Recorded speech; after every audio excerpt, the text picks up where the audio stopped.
एक गांव में एक डॉक्टर था जो बहुत ही अच्छा इलाज करता था। गांव का हर एक आदमी उसी के पास अपना इलाज करवाने के लिए जाता था। गांव में ही उसका छोटा सा क्लिनिक था। एक दिन भोजा नाम का एक आदमी अपनी बीवी को जख्मी हालत में डॉक्टर के क्लिनिक पर ले आया। उसकी बीवी का एक्सीडेंट होने के कारण बहुत खून बह रहा था और वो मरने की कगार पर थी। डॉक्टर साहब, मेरी बीवी को बचा लीजिए, बहुत खून बह रहा है इसका। क्या हुआ इसे? इतना खून क्यों बह रहा है? साहब, हम कुछ सामान खरीदने के लिए मार्केट जा रहे थे, तभी पीछे से एक गाड़ी बहुत तेजी से आई और हम दोनों से टकरा गई। मुझे ज्यादा चोट नहीं आई, पर इसका बहुत खून बहने लगा, इसलिए मैं जल्दी से इसे आपके पास लेकर आया। आप कुछ कीजिए डॉक्टर साहब, आप कुछ कीजिए प्लीज। अरे अरे, तुम शांत हो जाओ और रोना बंद करो, मैं देखता हूं। डॉक्टर ने भोजा की बीवी का इलाज करना शुरू कर दिया। भोजा बहुत ही घबराया हुआ था। डॉक्टर ने जैसे तैसे खून का बहना रोक दिया और जल्दी से भोजा के पास आया। देखो भोजा, मैंने खून को तो रोक दिया है, पर इसका पूरा इलाज यहां नहीं हो पाएगा। तुम्हें इसे शहर ले जाना होगा और बड़े अस्पताल में इसका इलाज करवाना होगा। साहब, हमारे पास इतने पैसे नहीं है, और अगर शहर ले जाते वक्त इसे कुछ हो गया तो? बात को समझो, यहाँ मेरे पास इतने साधन नहीं है कि मैं इसका इलाज कर सकूं, और अगर इसे यही रखा तो शायद इसकी जान को भी खतरा हो सकता है। पर मैं इतने पैसे कहां से लाऊं साहब? मैं बहुत ही गरीब इंसान हूं। ये लो, ये कुछ पैसे रखो। जब तुम्हारी बीवी ठीक हो जाए तो बाद में मुझे लौटा देना। अब जाओ, जल्दी करो, इसकी हालत बिगड़ रही है। डॉक्टर ने दिए हुए पैसे लेकर भोजा अपनी बीवी को शहर ले जाने के लिए निकल पड़ा, पर गाड़ी में जाते जाते आधे रास्ते में ही उसकी मौत हो गई। भोजा वहीं अपने बीवी के पास जोर जोर से रोता रहा। उसी रात डॉक्टर जब अपना क्लिनिक बंद करके घर जाने की तैयारी कर रहे थे, तभी उन्हें बाहर से किसी ने आवाज दी। डॉक्टर साहब! इतनी रात को बाहर से आवाज आने के कारण डॉक्टर चौंक गए। उन्होंने बाहर जाकर देखा तो एक पल के लिए वो डर गए। अंधेरे में कोई कुर्सी पर बैठा हुआ था। उसका चेहरा नहीं दिख रहा था, पर शरीर से वो एक आदमी जैसा लग रहा था। डॉक्टर ने उसे आवाज दी, कौन है? वो आदमी कुछ नहीं बोला। डॉक्टर और भी डर गए। डर की वजह से वो 2 कदम पीछे चले गए। मैं पूछता हूं, कौन है वहां? क्या चाहिए तुम्हें? अगर तुम चोरी के इरादे से आए हो तो चले जाओ यहां से, वरना मैं पुलिस को बुलाऊंगा। अचानक उस शांति को चीरते हुए एक आवाज आई, मैं चोर नहीं, भोजा हूं। भोजा, तुम हो? अरे मैं तो डर ही गया था, लेकिन तुम यहां क्या कर रहे हो? तुम्हारी बीवी कैसी है? मेरी बीवी मर गई साहब। अरे पर यह हुआ कैसे? तुम तो उसे शहर ले गए थे ना? भोजा एकदम से उठा और चिल्लाते हुए डॉक्टर के सामने गया। शहर तक नहीं पहुंच पाई वो, रास्ते में ही दम तोड़ दिया उस बेचारी ने, और ये सब तुम्हारी वजह से हुआ है। भोजा गुस्से से पागल हो रहा था। उसके दिमाग पर खून सवार था। भोजा, तुम शांति से बैठ जाओ, फिर बात करते हैं। और ये मुझ पर इल्जाम लगाना बंद करो, इसमें मेरी कोई गलती नहीं है। डॉक्टर, तुम्हारी वजह से मेरी बीवी मर गई। अगर तुमने यहाँ उसका इलाज कर दिया होता तो वो आज जिंदा होती। एक मामूली सी जान नहीं बचा सकते तो क्या फायदा इस अस्पताल का? ऐसी बात नहीं है, मैंने तुमसे कहा था कि यहाँ सारे उपकरण नहीं हैं और उसके बिना। चुप, एकदम चुप। तुमने मेरी बीवी को मारा है, उसकी हत्या की है। तुम जैसे हत्यारे को इस समाज में जीने का कोई हक नहीं है। भोजा ने टेबल पर पड़ा हुआ चाकू उठाया और डॉक्टर के पेट में घुसा दिया। डॉक्टर जोर से चिल्लाया। मेरी बीवी भी इसी तरह चिल्ला रही थी। मैं तुम्हें उसी के पास भेज रहा हूँ। ऊपर जाकर उससे माफी मांगो, अगर उसने माफ कर दिया तो ठीक है, वरना इसी तरह नरक में सड़ते रहो। ने एक और बार डॉक्टर के पेट में वार किया। डॉक्टर चिल्ला के तड़प तड़प कर मर गया। भोजा चाकू वहीं फेंककर क्लिनिक का दरवाजा बंद करके चला गया। भोजा थका हारा अपने घर आया और रोता रहा। बाहर बहुत तूफानी बारिश होने लगी। अचानक से किसी ने भोजा के घर का दरवाजा खटखटाया। भोजा डर गया। इतनी रात को कौन आया होगा? कहीं पुलिस को तो पता नहीं चल गया? नहीं, पुलिस को कैसे पता चल सकता है? अभी तो रात है और सुबह तक तो डॉक्टर के पास कोई नहीं जाएगा। दरवाजा खोला। फिर से तो दरवाजा सामने खटखटाने की छाता आवाज लिए आई। एक आदमी खड़ा था। उसका चेहरा छाते के नीचे छिपा हुआ था। कौन है भाई? क्या चाहिए? भोजा आप ही है? मैं ही हूँ। आप कौन? मुझे आपकी बीवी ने भेजा है आपसे मिलने के लिए। ये क्या बात कर रहे हो? मेरी बीवी मर चुकी है, वो तुम्हें कैसे भेज सकती है? आपने ही तो मुझे आपकी बीवी के पास माफी मांगने के लिए भेजा था ना, तो मैं उसका जवाब लेकर आया हूं। भोजा डर गया। उस आदमी ने छाता नीचे किया और अंदर आने लगा। भोजा ने देखा कि वो डॉक्टर था जो उसके घर आया था। उसके पेट पर वो 2 चाकू के निशान वैसे ही थे। डॉक्टर साहब, तुम जिंदा कैसे हो? मैंने तो अपने हाथों से तुम्हें मारा था, फिर ये सब कैसे हो सकता है? मेरी कोई गलती ना होते हुए भी तुमने मुझे मारा। अब मैं इसका बदला लेने आया हूँ। भोजा डर कर घर में भागने लगा। डॉक्टर भी उसके पीछे गया। मुझे माफ कर दो, मुझे जाने दो। मेरे हत्यारे को मैं नहीं छोड़ूंगा। और वैसे भी ऊपर जाकर मैंने तुम्हारी बीवी से बात की, उसे तुम्हारी हरकत के बारे में बताया, उससे माफी भी मांगी, पर उसने मुझे कहा कि भोजा को उसकी गलती की सजा मिलनी ही चाहिए। मैंने कुछ नहीं किया, तुम झूठ बोल रहे हो, तुम एक भूत हो। डॉक्टर भोजा की तरफ आने लगा और जोर जोर से हंसने लगा। डॉक्टर ने अपना छाता खोला तो उसमें से बहुत सारे इंजेक्शन नीचे गिरे जो खून से भरे हुए थे।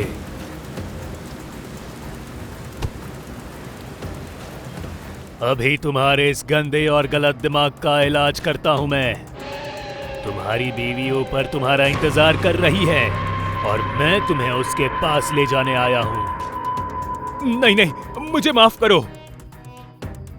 डॉक्टर ने नीचे पड़े हुए इंजेक्शन में से एक इंजेक्शन उठाया और भोजा के गले में घुसा दिया।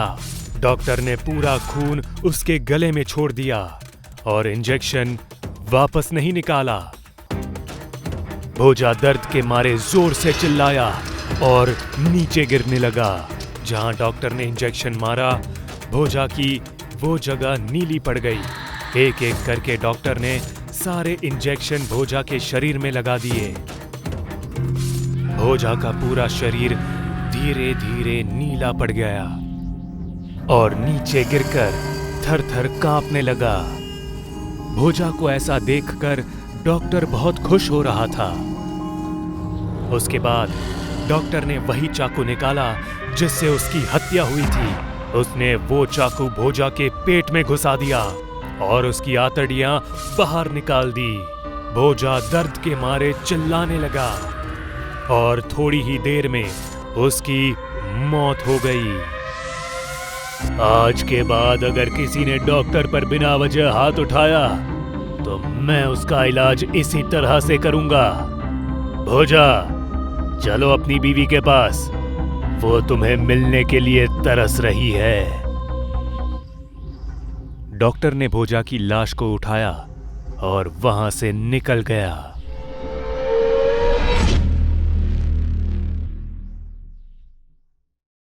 भूत का साया जैसे इंसानों पर पड़ता है, वैसे ही वो निर्जीव वस्तुओं पर भी पड़ता है। इसका एकमात्र उदाहरण था हमारे गांव का रेलवे स्टेशन।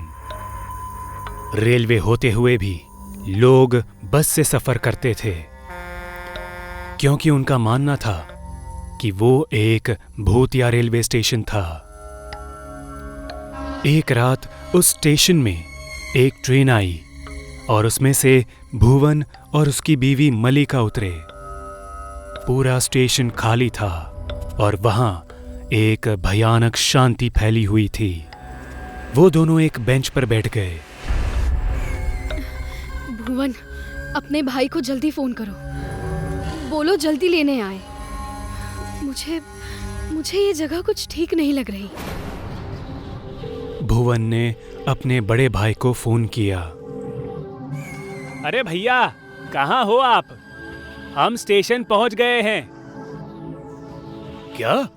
मैंने तुमसे कहा था ना कि ट्रेन से मत आना। वो एक भूतिया रेलवे स्टेशन है। क्या बात कर रहे हो भैया? भूत जैसी कोई चीज नहीं होती। आप जल्दी से हमें लेने आओ। अरे तुम वहीं रुकना, कहीं मत जाना। मैं अभी पहुंच रहा हूं। भैया थोड़ी देर में आ रहे हैं।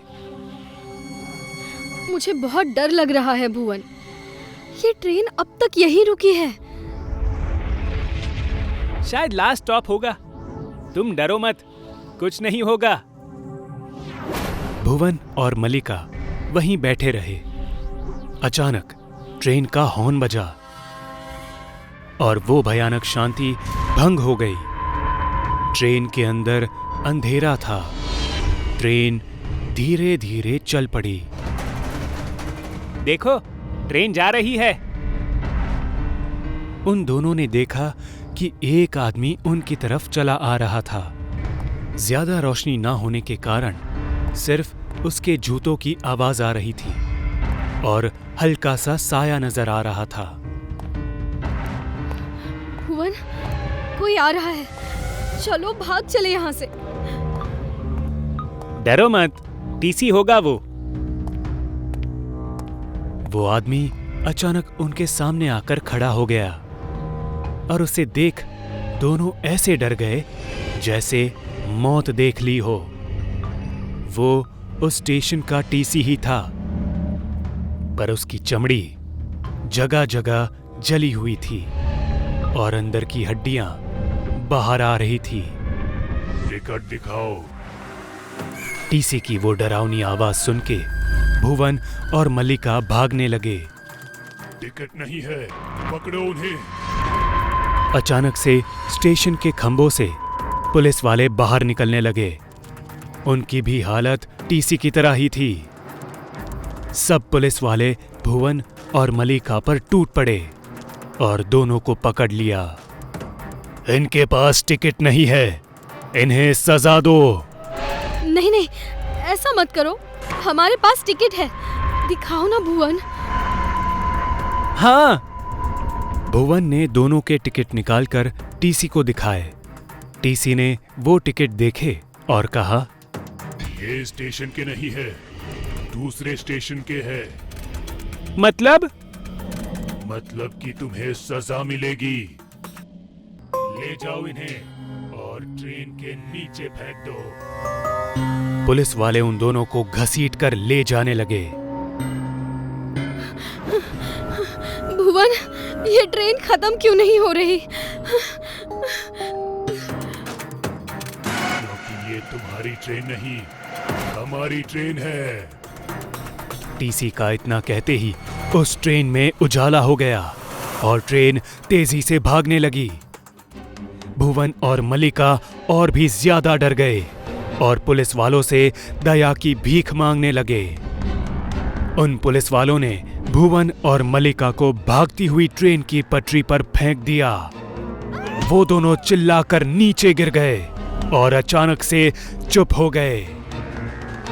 वो पटरी पर खड़े हो गए और उन्होंने देखा कि ट्रेन उनके शरीर से होकर जा रही थी, पर उन्हें कुछ नहीं हो रहा था। भुवन खुश होकर बोलने लगा, अरे हम बच गए, देखा तुमने, हम बच गए, तुम हमें नहीं मार सकते। इतना कह के भुवन हंसने लगा। भुवन को देखकर टीसी और पुलिस वाले भी हंसने लगे।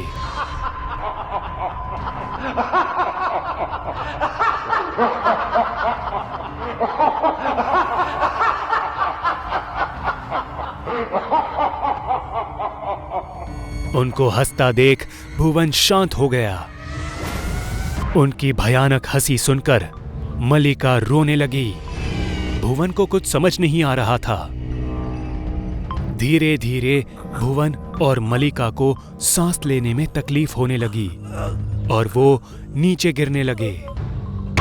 दोनों की सांसें फूलने लगी और चेहरा नीला पड़ गया। थोड़ी ही देर के बाद वो दोनों मर गए। जैसे ही वो दोनों मरे, उनकी लाशें ट्रेन के साथ आगे निकल गई। लाशों को जाता देख टीसी और पुलिस वाले भी भागती हुई ट्रेन में कूद गए। सबके जाने के बाद ट्रेन धीरे धीरे गायब होने लगी। ट्रेन के गायब होते ही वो रेलवे स्टेशन फिर से भयानक शांति में डूब गया और सारी बत्तियां बुझ गई। पर अचानक एक आवाज आई, भुवन, मल्लिका। भुवन का बड़ा भाई उन्हें घर ले जाने के लिए आया था। वो उस बेंच के पास आया जहां भुवन और मल्लिका बैठे थे। वो बहुत डरा हुआ था। सामान तो यही है, ये दोनों कहां चले गए? भुवन, मल्लिका। भुवन का भाई पागलों की तरह उन्हें आवाज देने लगा, पर अचानक वो रुक गया क्योंकि उसे अंधेरे में दो साए उसकी तरफ आते दिखे। वो भी उनकी तरफ भागा। जैसे ही वो उन दोनों के नजदीक पहुंचा, वो डर के मारे रुक गया। उसके सामने भुवन और मल्लिका खड़े थे, पर उनकी हालत टीसी की तरह भयानक थी। चलिए भैया, अपने घर चलते हैं। भुवन के ये कहते ही भागती हुई ट्रेन फिर से दिखने लगी।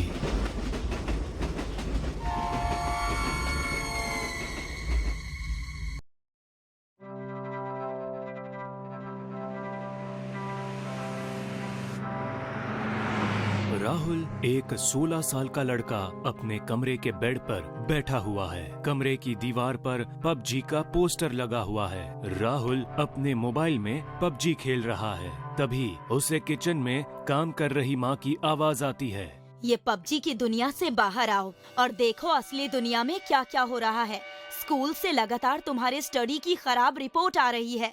बंद करो पबजी और स्टडी करो। राहुल माँ की बातों को अनदेखा करते हुए, माँ, पबजी की दुनिया में जो मजा है वो इस दुनिया में कहाँ? रुक जाओ 10 मिनट, फिर करता हूँ स्टडी। तभी राहुल के मोबाइल पर एक मैसेज दिखता है और फ्लैश होता है, PUBG band in India. Rahul के चेहरे पर हैरानियत और नाराजगी भी। हे भगवान, अब मैं कैसे जीऊंगा? मेरी तो दुनिया ही खत्म हो गई। राहुल अपना मोबाइल बेड पर फ्रस्ट्रेशन से फेंकता है। अचानक से कमरे की लाइट शुरू बंद होने लगती है। राहुल की आंखों में डर दिखाई दे रहा है। किचन में भी लाइट शुरू बंद होने लगती है। माँ भी थोड़ी डर सी जाती है, लेकिन हिम्मत जुटाकर कहती है, राहुल, जरा चेक करो तो क्या हो रहा है। लगता है फ्यूज में फिर से प्रॉब्लम आ रही है। माँ को राहुल के कमरे से कुछ बहुत जोरों की गड़गड़ाने की आवाज आ रही है। माँ जल्दबाजी में राहुल के कमरे की ओर जाती है और दरवाजा खटखटाती है। राहुल, दरवाजा खोलो। दरवाजा खुलता नहीं है। माँ जोर देकर दरवाजा खोलती है और अंदर जाती है, लेकिन उसे राहुल दिखाई नहीं दे रहा है। माँ घबरा जाती है। राहुल, राहुल। एक घने जंगल में राहुल को होश आता है। राहुल चारों ओर चौंक कर देख रहा है। चेहरे पर थोड़ा डर और आश्चर्य है। मैं यहाँ कैसे आया? इतना घना जंगल। माँ कहाँ है? माँ, माँ! तभी उसे कुछ गुरगुराने की आवाज आती है। राहुल पलटकर देखता है तो सामने उसे एक बलशाली आदमी, जो कि आर्मी की पैंट पहने हुए और राहुल की तरफ बढ़ रहा है। राहुल चिल्लाता है और वहां से भाग जाता है और एक पेड़ के पीछे छिप जाता है। राहुल की सांसें फूल रही है। वो पेड़ की आड़ में झांक कर पीछे देखता है तो उसे वही आर्मी मैन उसकी तरफ आते हुए दिखता है, जैसे वो सिर्फ राहुल को मारना ही चाहता है। उसके चेहरे पर लगी वॉर पेंट और गुस्सेल चेहरा दिखाई दे रहा है। कौन है ये आदमी और मेरी जान का दुश्मन क्यों बना बैठा है ये? मैंने ऐसा क्या किया? हे भगवान, मुझे बचाओ इससे प्लीज। तभी राहुल को एक लड़की की आवाज सुनाई देती है। कहाँ हो तुम? हमें नए प्लेयर्स के लिए रेडी होना चाहिए, चलो। वो आर्मी मैन गुर्राता है और वहाँ से चल देता है। राहुल को थोड़ी तसल्ली मिलती है। उसके चेहरे पर सुकून है और वो एक लंबी सांस लेता है। राहुल जंगल में चल रहा है और वो देखता है कि दूर एक कुटिया के दरवाजे से छनकर एक रोशनी आ रही है। गौर से देखने पर उसे कुटिया के ऊपर पबजी का झंडा भी दिखाई दे रहा है। राहुल उस तरफ डरते हुए बढ़ता है। हेलो, कोई है अंदर? मुझे मदद चाहिए। कुटिया का दरवाजा आहिस्ता से खुलता है। अंदर एक खूबसूरत सी लड़की पबजी के कपड़े पहने हुए एक मनमोहक हंसी के साथ राहुल का स्वागत कर रही है। राहुल देखता है कि उसके कपड़े पर बैज है जिस पर लिखा हुआ है सारा पबजी गाइड। राहुल आश्चर्य से देखते हुए पूछता है, तुम्हें पता है मैं कौन हूँ और ये सब क्या हो रहा है? सारा उसे सारा मामला बता रही है। राहुल के चेहरे की हवाइयाँ उड़ी हुई है। वो थोड़ा तिलमिलाते हुए कहता है, इसमें मेरा क्या कसूर है? मुझे यहाँ से जाने दो प्लीज। सारा के चेहरे पर एक रहस्यमयी हंसी है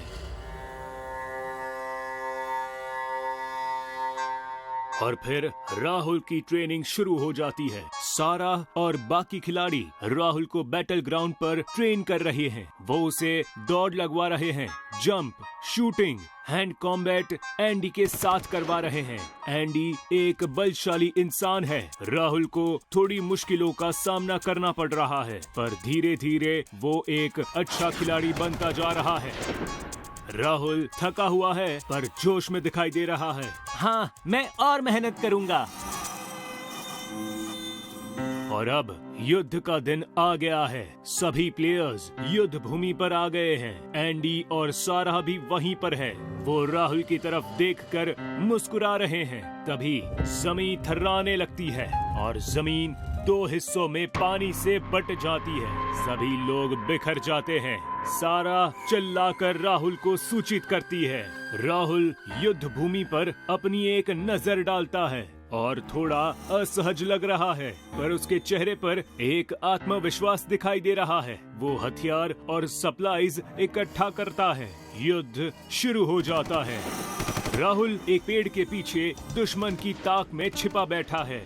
लोगों की चीखें और गन शॉट्स सुनाई दे रहे हैं। राहुल मैप चेक करता है और देखता है कि सिर्फ 10 सर्वाइवर ही बचे हैं। हमें उसका आत्मविश्वास उसके चेहरे पर दिखाई दे रहा है। मुझे ये जंग जीतनी ही होगी। मुझे घर वापस जाना है। मैं जीतूंगा। तभी नरेटर की आवाज आती है। राहुल सुन रहा है। अभी तो 20 मिनट भी नहीं हुए हैं, जल्दी खत्म कर दो। ठीक है भैया, लास्ट सीन में फिनिश कर देता हूँ। फाइनल सर्कल में सिर्फ राहुल और एंडी बचे हुए हैं। दोनों एक दूसरे को देखते हैं। युद्ध अपने उच्चतम शिखर पर पहुंच चुका है। आखिर में राहुल एंडी को हराकर जीत जाता है और अनाउंसमेंट होती है, विनर विनर चिकन डिनर। हे मैं जीत गया, ये। धीरे धीरे उसकी आंखें खुलती है। वो उठकर बैठता है। बगल में रखे पानी के ग्लास से वो पानी पीता है। थोड़ा संभालता है। राहुल सोच में डूबा हुआ है और अपने आप से कहता है, अरे यार, ये सपना था कि हकीकत। राहुल पबजी के पोस्टर की ओर देखता है